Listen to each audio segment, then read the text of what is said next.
Comment gagner du temps pour la création de contenu sur les réseaux sociaux? Le problème quand on se lance sur Facebook, LinkedIn, Twitter, Instagram ou YouTube, c'est souvent qu'on manque de temps. Alors on est souvent très motivé, très enthousiaste au début, et puis rapidement on se rend compte que ça prend du temps, c'est chronophage, et on n'arrive pas à trouver la demi-heure, l'heure ou l'heure et demie dont on a besoin chaque jour pour créer du contenu. Alors dans cette vidéo, je vais te partager 10 conseils pour accélérer la création de tes contenus sur les réseaux sociaux. Alors qui je suis déjà pour me présenter? Je m'appelle Fabrice Lamiro, j'ai travaillé pendant plus de 10 ans à la Banque Populaire où j'ai animé les réseaux sociaux, j'ai piloté toute la stratégie social média de la banque et j'ai également travaillé avec des grandes marques comme les Chocolats Banania ou le club de foot de l'AS Monaco. Alors, 10 conseils pour accélérer ta création de contenu pour que toi aussi tu puisses gagner du temps et être beaucoup plus efficace. Alors le premier conseil, définis tes piliers de contenu. Ça c'est super important pour que tu puisses déjà commencer par bien t'organiser. Tes piliers de contenu, c'est-à-dire que tu vas classer les thématiques de tes publications par rubrique, par pilier. Alors par exemple, si tu es un coach sportif, tu pourrais peut-être faire 5 piliers de contenu. Premièrement, des exercices et des programmes d'entraînement. Ensuite, tu pourrais peut-être utiliser comme deuxième pilier tout ce qui est nutrition et alimentation. Troisième pilier, ça pourrait être la motivation et l'inspiration, post inspirationnel. Ensuite, le quatrième, ça pourrait être tout ce qui est lifestyle et bien-être. Et le cinquième, ça pourrait être les réponses aux questions que te posent tes followers. Donc définis bien déjà tes piliers de contenu, voilà, tu les classes en 3, 4, 5 rubriques, comme ça déjà ça va t'aider à avoir un fil conducteur et pas à te disperser en disant qu'est-ce que je vais publier aujourd'hui et je pars de zéro from scratch, je sais pas où je vais, là au moins déjà tu es bien structuré. Donc piliers de contenu dans un premier temps. Deuxième conseil, fais de la veille et stocke bien les articles que tu trouves pertinents. Regarde ce que font tes concurrents, regarde ce que font les autres, aux États-Unis, dans d'autres pays. Regarde bien tout ce qui se fait dans ta thématique et regarde ce qui t'inspire le plus, qu'est-ce qui t'accroche toi. Ça peut être des titres, ça peut être des sujets, ça peut être la forme aussi des publications. Note bien tout ça. Et tu les classes ensuite dans des dossiers. Alors tu peux te servir, moi ce que j'utilise c'est la fonction Notes sur mon iPhone. Tu peux utiliser Notion, tu peux utiliser un Google Doc. Mais en tout cas, classe bien tous les contenus que tu trouves intéressants dans ta thématique. Comme ça quand tu veux créer du contenu, parfois tu as une base de données à proximité. Et en plus c'est des contenus qui t'ont parlé à toi. Donc c'est important parce que tu vas te reconnaître dans ces contenus et tu vas pouvoir ensuite à ton tour les réexploiter. Alors l'idée c'est pas de faire un vol, un copier-coller de ce que font les autres, c'est de t'en inspirer sur le fond comme sur la forme pour créer toi aussi tes contenus. Troisième conseil, recycle tes anciens contenus. Ça c'est un truc que j'utilise et qui fonctionne très bien. Tu prends tes contenus, ceux qui ont bien cartonné, tu les recycles. Alors tu vas pas les refaire de la même façon, tu vas pas resservir la soupe, simplement ce que tu vas faire c'est que par exemple un article de blog qui a bien marché, tu vas changer l'accroche.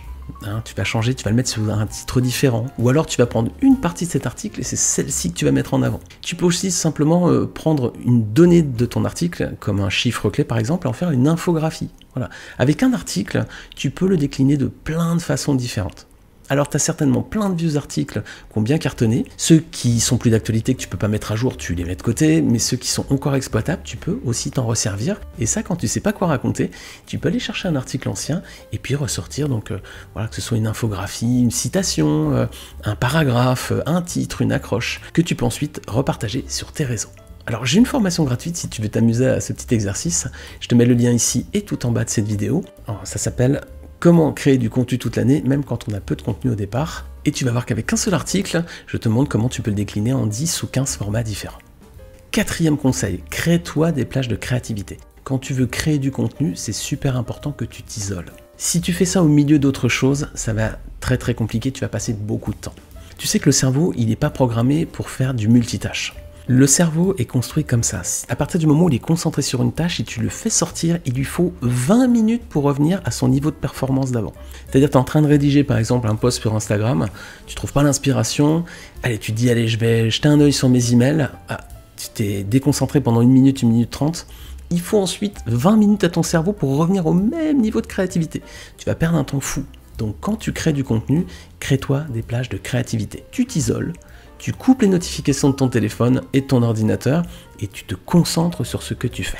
Alors le mieux, c'est de te bloquer par exemple une demi-journée par semaine et tu te concentres, tu fais que ça. Ou alors tu te fais une journée par mois par exemple, pareil, peut-être un week-end comme tu veux, tu te fixes une plage comme ça et tu bouges pas. Je connais même des personnes qui réservent des chambres d'hôtel juste pour faire de la créativité. Ils restent dans une chambre, ils s'isolent de tout, et comme ils payent, ils sont obligés de se dépêcher, ils se disent « j'ai 24 heures pour créer tout mon contenu pour le mois ». Et pour eux, semble-t-il, c'est super efficace. Je ne l'ai pas testé, c'est peut-être une solution pour toi. 5e conseil, quand tu crées du contenu, travaille par fournée. Pense à un boulanger. Le boulanger, il fait pas des baguettes une par une. Ce qu'il fait, c'est que lui, hop, il fait des fournées de 10-20 baguettes.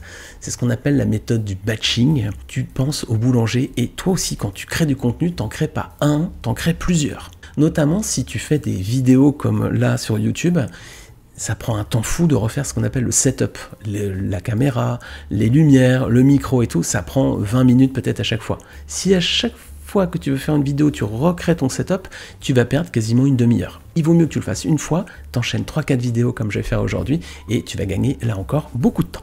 6e conseil, fais-toi une charte graphique et tu t'y tiens. Si à chaque fois que tu crées du contenu, tu retournes sur Canva et puis tu essaies de trouver une créa et tout, ça pareil, c'est à chaque fois quelques minutes, mais t'imagines sur un mois ou sur une année le temps fou que tu peux perdre.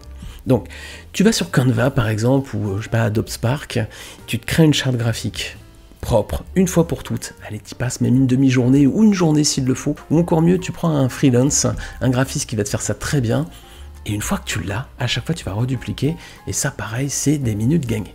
Si tu veux tester d'autres outils que Canva, parce qu'il n'y a pas que Canva dans la vie, et parfois avec Canva on perd beaucoup de temps aussi, clique ici pour aller sur la boîte à outils du Community Manager. C'est une liste que j'ai tous les ans à jour avec une trentaine d'outils qui sont les plus utilisés par les social media managers.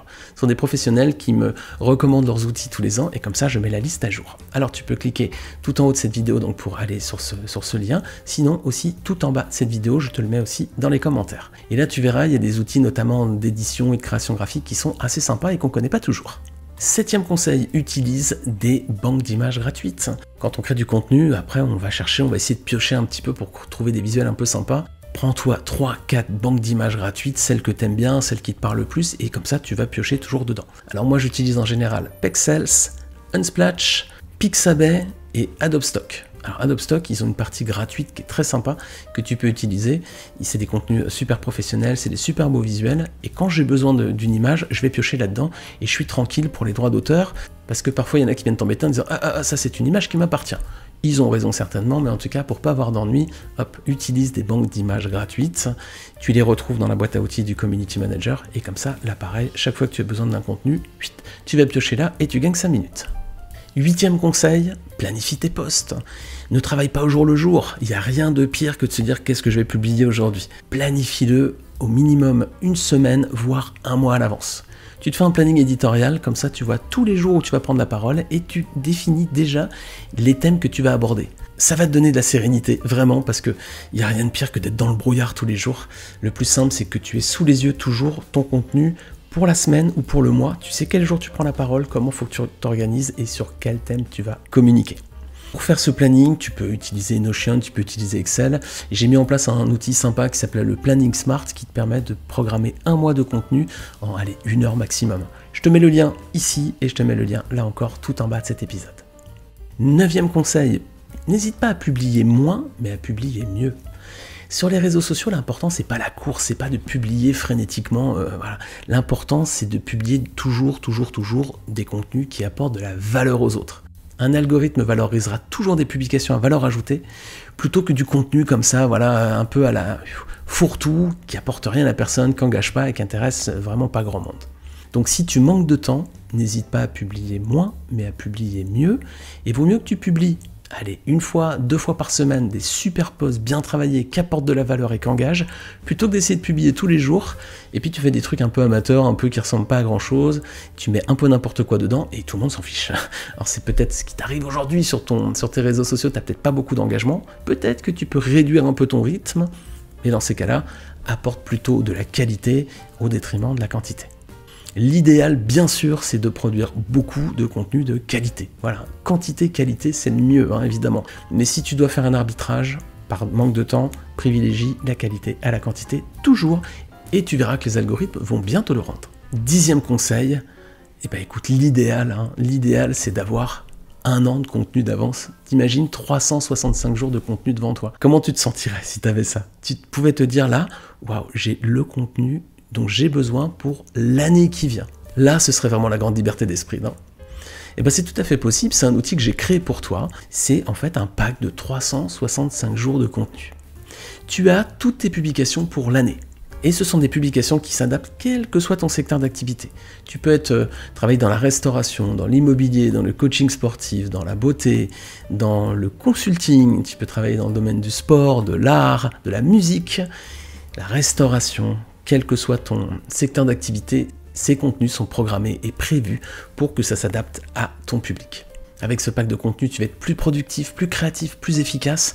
Tu auras 1 an de contenu d'avance. Tu vas pouvoir retrouver ta sérénité et tu vas pouvoir commencer à générer peut-être même des ventes automatiquement parce que plus tu publies, plus l'algorithme va pousser tes publications et plus tu auras de retours, plus tu auras d'engagement et plus tu vas pouvoir générer du business. Pour découvrir ce pack, ne tarde pas, il est à prix promo.